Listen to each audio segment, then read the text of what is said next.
My hand stopped in midair, the fruit only inches from my fingers.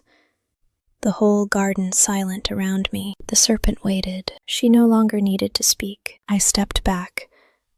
I said no, and that was when I learned what no one tells you about saying no. Doubt does not leave with the serpent. It stays, and you have to learn to live with it. My voice was reconstructed with artificial intelligence. But what you are about to hear comes from a text that survived for millennia, because some stories are too true to die. I'm going to tell you about the second my hand stopped in the air. Not about what happened before, not about who I was. About that exact second, my hand suspended, the fruit inches away, the scent of something I had never known and cannot describe, because there are no words for it in the language that came later. Some things existed before words. But let me begin at the beginning. That second makes no sense without what came before. And what came before is the part no one likes to examine. Not because it is shocking, but because it is too familiar. I was part of something that worked. That is the most honest way I can describe my life before that day. Not, I was happy. Happiness needs unhappiness as comparison, and I did not have that yet. Not, I was perfect. Perfection needs an outside observer, and there was none.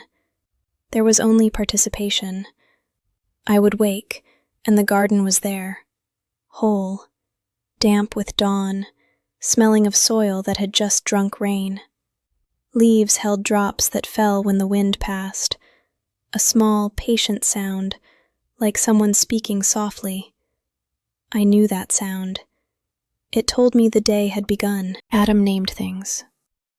That was his work, not assigned from outside, but rising from who he was. He would look at a creature as if its name already existed, and he was only finding it. Watching him brought peace, not numbness, completion. There was an order in the garden that was not imposed on anything. It was more like a rhythm rising from within things, like breathing. You do not think about breathing. It happens, and while it happens, you exist. I existed inside that rhythm, inside something larger I never needed to name. That is the greatness no one mentions when they speak of me. Not the garden's beauty, not some special position, the completeness, the absence of a crack. And that is exactly why what happened next became possible. You cannot lose what you do not have. For the conversation to enter me, I had to have something real to lose. And I did. There was a tree at the center of the garden that I knew in a different way. Not through experience. I had never come close enough to feel the fruit, learn its texture, or know whether it was warm or cold. I knew it through the boundary, through what we had been told. And that distinction, knowing through what is said instead of what is lived, was something I had never examined. It simply existed, like the edge of the garden, where the trees thinned and the light changed. Now I know that distinction was where everything began, not with the serpent, before her. Because when you know something only through what you have been told, there is always a small, almost invisible space between you and it. A space where a question can settle. Not necessarily a bad question, just an opening. I had never noticed that space until someone decided to live inside it. She did not announce her arrival. The garden kept making the same sounds when she appeared. Birds, wind through broad leaves, distant water from somewhere I had never needed to locate. Everything stayed the same. She was simply there, near the tree, as if she had always been there. And there was something about her that held the eye in a way I still cannot fully explain. Not like something ugly or threatening, the opposite, the way something too luminous holds you, as if she carried more light than one presence should carry, and the light came from within. I looked, and when she saw me looking, she spoke. "So God said you may not eat from any tree in the garden?" The air changed when she spoke. Subtly, like a cloud crossing the sun and lowering the temperature before you notice. Something in your body knows before your mind can process it. My body knew, but I answered. And that is the moment I revisit most. Not the second my hand was in the air, not the moment I stepped back. My answer. Because when you answer a question framed that way, you have already left the place where you should have remained. You are explaining. And when you begin to explain what you were meant simply to live, you open a door that did not exist before. Not because the answer is wrong, because your position has changed, from existing inside something to justifying why you exist inside it. "We may eat from the trees," I said. "Only the one in the center we may not eat from. We may not even touch it. If we do, we will die." The words were right. The information was correct. But without realizing it, I had left solid ground. She listened with that patience. Patience is the exact word, of someone who already knows what she will say and is only waiting for the moment. You will not die. Simple. No drama. No urgency. As if she were correcting a small mistake about a path I should have taken long ago. And it was precisely that calm that disarmed me. I was prepared somehow to defend myself against an attack, against urgent contradiction. But I was not prepared for calm, the calm of someone who does not need to convince you because you will do it yourself. She went on. She said there was something beyond that boundary I did not yet know. An understanding I did not have access to, about good, evil, and the difference between them. That my eyes could, if I wanted, be opened to all of it. The wind stopped while she spoke, or maybe I stopped hearing it, and I looked at the tree. The tree had not changed. It stood there as always, thick leaves, branches reaching in every direction with the effortless generosity of things that grow without knowing they are watched. The fruit hung with a weight that was not too heavy, just real. But now I was looking from inside the question, and from inside the question, everything seemed to contain another layer. Not larger, deeper. Like discovering a layer you never knew existed, and now you can no longer unsee it. Adam was nearby, silent. But his silence did not reach me. The serpent had created a chamber around me, not of walls, but of attention. I was completely inside the conversation, even though I had not fully chosen to enter it. My hand moved. I did not decide to move it. It moved as if the decision had already been made somewhere I could not reach, as if the space between question and gesture was smaller than I needed it to be. The fruit was inches from my fingers. I felt heat coming from it, or maybe it was my own hand. I cannot tell now. I could not then. The scent was unlike anything I knew, not like the other fruits, sweet, familiar, clear. It promised something. It carried a possibility I could not name, but already recognized as desire.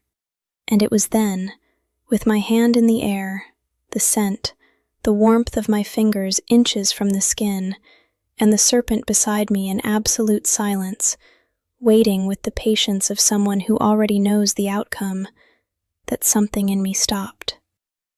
Something in me stopped. It was not a voice. It was not a vision. It was nothing I could describe as an event outside the moment. as if someone had arrived and said, "Stop." It was more like walking and suddenly realizing the ground beneath your feet has changed texture. I did not stumble. I simply realized the ground was no longer the same, and I realized where I was looking from. I was looking from inside the question. That is what the serpent had done, not with the words, but with their frame. Before the conversation, I lived in a vast garden, with access to an abundance I had never mapped because there had been no need. Minutes after it began, I had become someone else, someone smaller, someone limited, someone who did not yet know enough to become what she could be. And I had never agreed to that. It had simply happened. By osmosis, by the power of a conversation framed just right. I looked at the fruit, at my hand suspended in the air, at the inches between my skin and that peel, and I thought, not as a conclusion after weighing arguments, but as a perception rising from below, this will not give me what she said it would. The fruit was real, the tree was real, and the desire I felt was real too. I will not pretend otherwise. The desire to know more, to understand beyond what I am allowed to understand, to be more than I am now. That desire was not a flaw. It was part of who I was. But there was something more real than desire. There was the perception that if I ate that fruit, I would not be discovering something hidden from me. I would be choosing to believe something was hidden from me. Those are different things. One is about the fruit. The other is about who I decide to be when no answer is required. I took a step back, not dramatically, not with a speech. Just one step back, the same size as the step I had taken forward. The garden kept making the same sounds. A leaf fell and landed silently near the root. The wet earth smelled the same. The light was the same. Everything was the same. I was the one who was different. I looked at the serpent. She still had that expression, the mix of patience and condescension I had been trying to name from the start. But now there was something else in it, waiting, as if she knew the next move was mine and was absolutely confident of it, as if my refusal was merely information to process.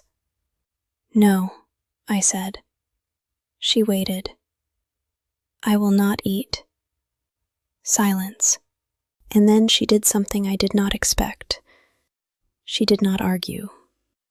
She said nothing else. She looked at me for a moment, with an expression I have never fully understood. Not anger, not surprise, more like taking note, and left, as simply as she had come. The garden went quiet. No one tells you what happens after the refusal.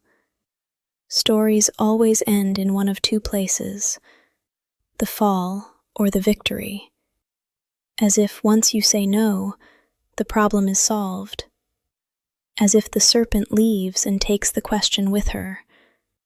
She left. The question stayed. And there is the cost no one mentions about that day, not the cost of giving in. Everyone knows that cost. That is the story everyone tells. The cost of not giving in is quieter and harder to name. I stood there for a stretch of time I cannot measure. The garden remained around me, intact, nothing in it announcing that anything had happened. The birds moved as always. The light held the same angle, that slanted yellow through the treetops. The tree stood there as always, as if the whole conversation had happened only inside me. But the question was there too.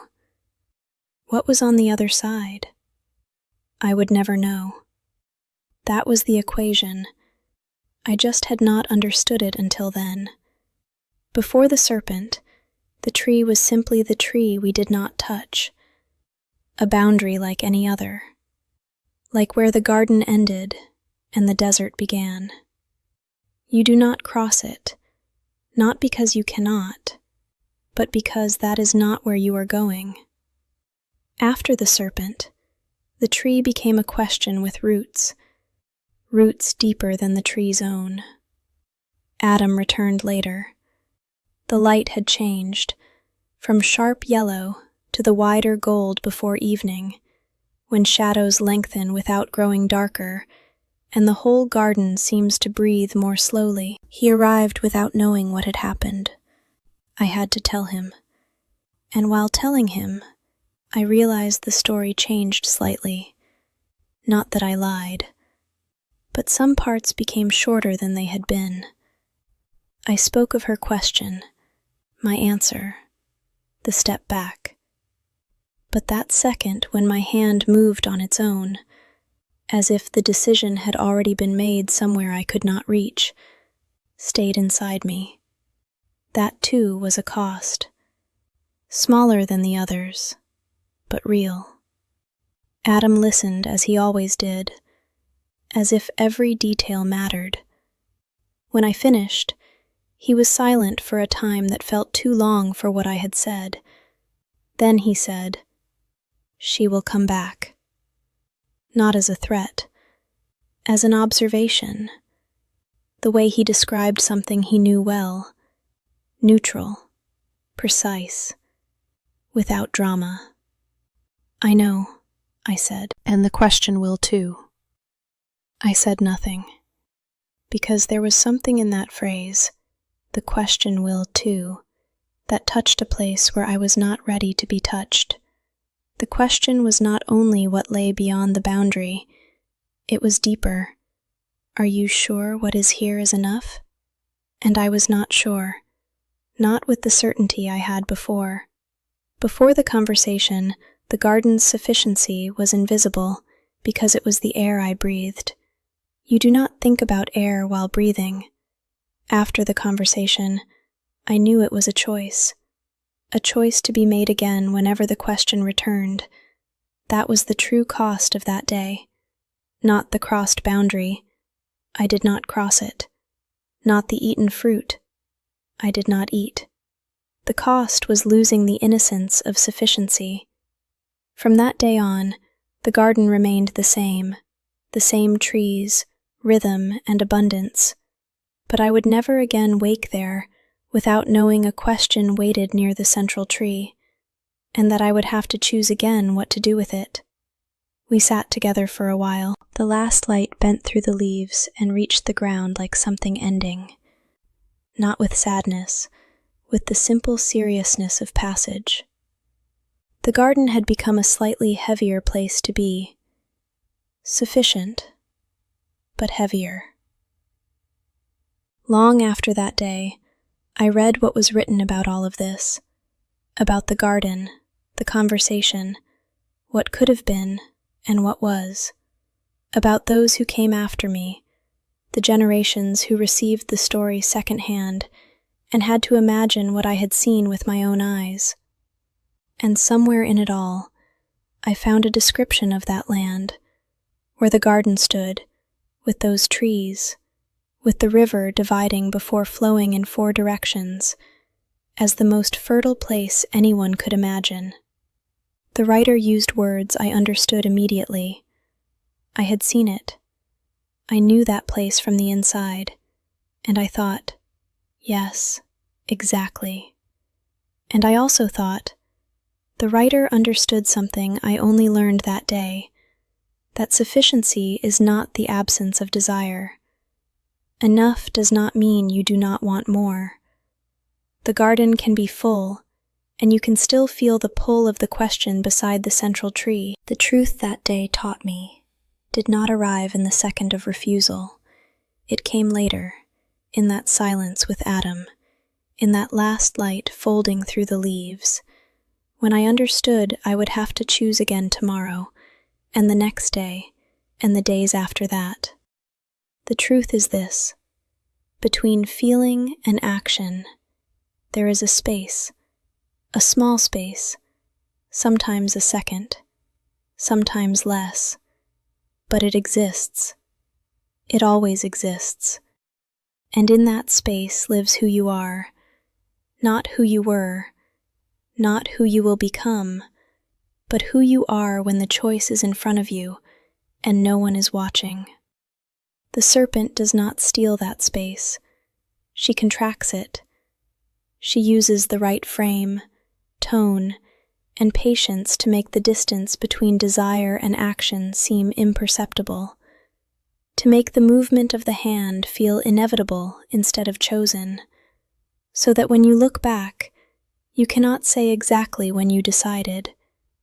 That is where the whole game is, not in the fruit, in the space. You know this conversation, not necessarily with a serpent, not necessarily in a garden, but you know the framing, maybe without a name for it, maybe without recognizing the pattern while you were inside it. Someone you respect, or who seems to know more than you, or who is exactly where you want to be, tells you there is something you still do not know, that you are being kept smaller than you could be, that knowledge beyond this boundary will open you to something greater, that whoever placed the boundary there does not want your good. They want to control, limit, and shrink you. And the boundary can be anything. A relationship that will show you what you are missing. A circle that will teach you how the world really works. The real world, not the one you were taught. An ideology that will free you from everything you were given. A version of yourself beyond something established before you. The serpent rarely offers evil directly.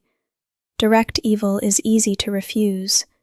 Anyone can say no to something obviously destructive. What the serpent offers is more knowledge, expansion, liberation, and that is hard to refuse because the desire to understand, to become more than you are now, is not a flaw. It is part of who you are. It was part of me. It is part of anyone who thinks. But notice something. Notice how it begins. Not with an offer. With a question.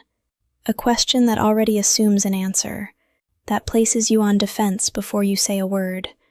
That has already decided you are being limited, and now only wants you to confirm it. And when you begin answering a question like that, you have already stepped off solid ground without realizing it. Your own answer will be used to take you deeper. Every true thing you say will be turned slightly away from what you meant. At some point, you will realize you are inside something you never fully chose, and you will need, as I did, 1 extra second to notice where you are looking from. I know this pattern in places that have nothing to do with gardens or trees. I know it in people who entered relationships that promised to reveal who they really were, and came out years later no longer knowing who they were. I know it in people who joined groups with answers for everything, and learned that the price of those answers was the end of questions. I know it in people who said yes to a larger-looking version of themselves, only to discover it was merely different and costly. The serpent does not change the garden. She changes how you look at it. And that is the most frightening part. Once the question exists, it does not disappear. The garden is still there. Same trees, same rhythm. But now you know there is a choice where before there was only air. I think about that second often. The hand in the air, the fruit inches away, the scent I will never describe because there are no words for it in the language that came after that day. And I think, it was not courage. It was never courage. It was 1 extra second.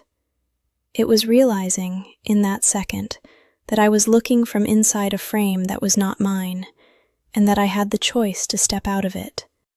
Not because I was strong, because the space between feeling and action was open, and I entered it before it closed.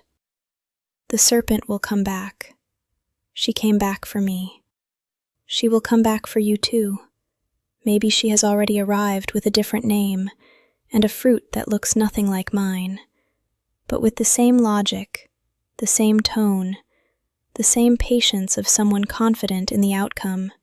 And the doubt she leaves does not go away when you say no. That is real. The question stays. What was on the other side remains unanswered, and you have to learn to carry that question without letting it consume you. But the garden remains the garden, sufficient, heavier in places after that day, more conscious, but sufficient. And that sufficiency that coexists with doubt, that does not erase desire, but is not erased by it, is the only thing I have to offer you. Not a packaged victory, not a formula, an honest perception from someone who stood at that edge and came back with 1 second more than she needed. That between feeling and action there is a space, and the moment you notice it exists, you are already in a different position than before. Have you ever said no to something and realized the question stayed anyway? Tell me in the comments.